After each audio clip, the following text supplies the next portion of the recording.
కష్టాలు వస్తూ ఉంటాయి, పోతూ ఉంటాయి. వచ్చినప్పుడు భయపడకు, పోయే వరకు పోరాటం ఆపకు. సింహం వెనుక ఎన్ని కుక్కలు మొరిగినప్పటికీ సింహం విలువ తగ్గిపోదు. అలాగే నీ వెనుక ఎంతమంది ఏం చెప్పుకున్నా నీ విలువ తగ్గిపోదు. గొప్ప గొప్ప ప్రయత్నాలన్నీ హేళనతోనే మొదలవుతాయి. తప్పులేని చోట తలవంచకు, నమ్మకం లేని చోట వాదించకు, విలువలేని చోట అడుగుపెట్టకు. మనం ఉన్నదానితో సరిపెట్టుకుంటూ బ్రతికితే ప్రతిక్షణం స్వర్గమే. లేని దానికోసం ఆశపడి వేసే ప్రతి అడుగు నరకమే. జీవితంలో గొప్ప స్థాయికి ఎదిగేంత వరకు చెవులను మూసుకోండి, ఎదిగిన తర్వాత నోటిని మూసుకోండి. ఒకరిని విమర్శించే ముందు నీవు కరెక్టుగా ఉన్నావో లేదో చూసుకోవాలి. ఎందుకంటే నీవు ఒకరిని విమర్శిస్తే నిన్ను విమర్శించేవారు 100 మంది ఉంటారు. పుస్తకంలో గొప్పతనం అందులో ఉండే విషయం మీద ఆధారపడదు, అది నీకు అందించే ఆలోచన మీద ఆధారపడి ఉంటుంది. భోజనం రుచిగా లేదని ఫిర్యాదు చేసే ముందు తినడానికి ఏమీ లేని పేదవారి గురించి ఆలోచించండి. మీ రహస్యాలను ఎప్పటికీ ఎవరికీ చెప్పవద్దు, ఎందుకంటే అదే మిమ్మల్ని నాశనం చేస్తుంది.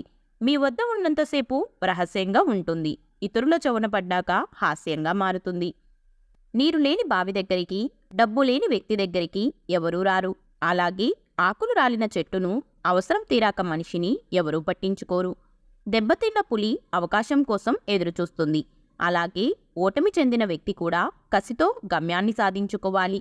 నీ తెలివిని ఎంత పెంచుకుంటే నీ విలువ అంత పెరుగుతుంది. నీ గర్వాన్ని ఎంత తగ్గించుకుంటే నీకు అంత మనశ్శాంతి దొరుకుతుంది. తలదించుకుంటే గౌరవం, తల వంచుకుంటే బానిసత్వం.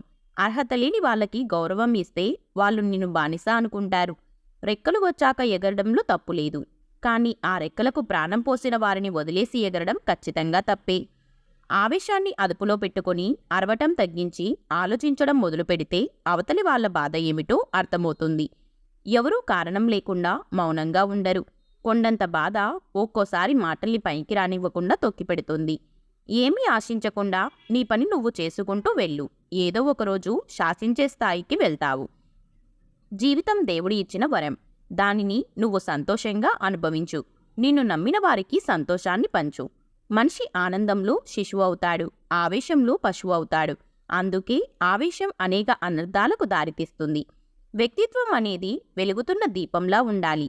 దీపం పూరి గుడిసెలో అయినా, ఇంద్రభవనంలో అయినా ఒకేలా వెలుగుడిస్తుంది. జీవితం అనే పుస్తకంలో చాలా ప్రశ్నలుంటాయి, కానీ జవాబులు మాత్రం ఆఖరి పేజీలో ఉండవు. ఊసరు వెళ్ళి ఆపదలో మాత్రమే రంగులు మారుస్తుంది, కానీ మనుషులు అవసరాన్ని బట్టి రంగులు మారుస్తారు. నీ ఆలోచన మార్చుకో, నీ అలవాటు మారుతుంది. నీ అలవాటు మార్చుకో, నీ జీవితం మారుతుంది. నీటిలో పడ్డ ప్రతివాడు చనిపోడు, ఈత రానివాడు మాత్రమే చనిపోతాడు. అలాగే సమస్య ఉన్న ప్రతివాడు ఓడిపోడు, పరిష్కారానికి ప్రయత్నించనివాడు మాత్రమే ఓడిపోతాడు.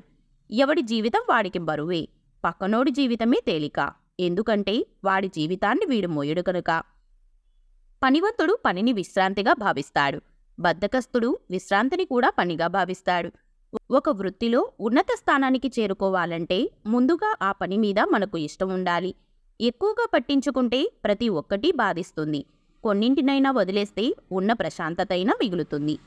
శరీరానికి మరణం ఒక్కసారి మాత్రమే, కానీ మనసుకు తప్పు చేసిన ప్రతిసారి మరణమే. వాదించేవారికి నువ్వు ఎంత తక్కువగా స్పందిస్తే అంత ప్రశాంతంగా ఉండగలుగుతావు. వేధించేవారికి ఎంత దూరంగా ఉంటే అంత మనశ్శాంతిగా బ్రతకగలుగుతావు. పైకి కనిపించేంత అందంగా ఏ ఒక్కరి జీవితాలు ఉండవు. కొందరు నటిస్తారు, మరికొందరు నెట్టుకొస్తారు. రెచ్చగొట్టే వాళ్లకు, చిచ్చుపెట్టే వాళ్లకు దూరంగా ఉంటే జీవితానికి మంచిది. గతం గురించి ఆలోచిస్తే అక్కడే ఉండిపోతావు. చేరాల్సిన గమ్యం గురించి ఆలోచిస్తేనే జీవితంలో ముందుకెళ్లగలవు. ఈ రోజుల్లో ఎంత తక్కువ మాట్లాడితే అంత విలువ, ఎంత దూరంగా ఉంటే అంత గౌరవం. ఈ వీడియో మీకు నచ్చితే please like, share and subscribe to our channel. అలాగే ఈ వీడియోలో మీకు ఏ క్వైట్ నచ్చిందో తప్పకుండా కామెంట్ చేయండి. Thank you.